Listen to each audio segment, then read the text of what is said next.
Больше 7 тысяч нарушений за 8 месяцев. УФМС Якутии продолжает работу по выявлению и пресечению нарушений в миграционной сфере. В столице республики проходят постоянные рейды и проверки. В одном из таких рейдов принял участие Афанасий Николаев.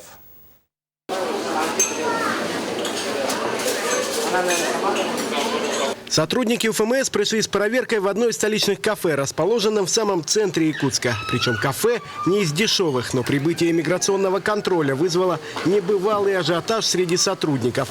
Кое-кто даже был не прочь убежать. Предупреждаю всех, кто будет убегать, стойте здесь. Все пойдут в приемник на 15 суток.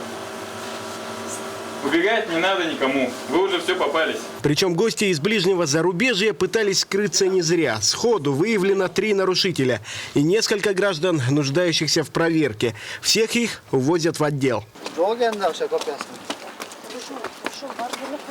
Уже в отделе удалось точно установить, что у 3 граждан Киргизии серьезное нарушение. У них на руках только патенты, дающие право работать на физическое лицо, но никак не на предприятии. Теперь их нанимателя ждут серьезные штрафы.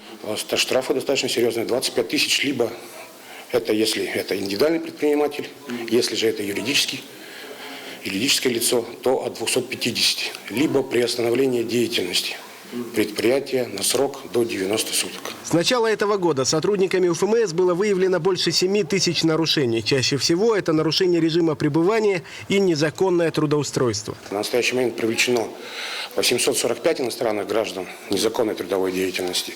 За нарушение правил режима пребывания привлечено 3548 иностранных граждан. В соответствии с этим за привлечение иностранных граждан к незаконной трудовой деятельности привлечено 619 работодателей с наложением очень крупных штрафов и приостановления деятельности. Подобные рейды охватывают не только предприятия общепита, но и все сферы, где заняты иностранные граждане. Проверочные мероприятия продолжаются. Афанасий Николаев, Егор Максимов. Новости столицы.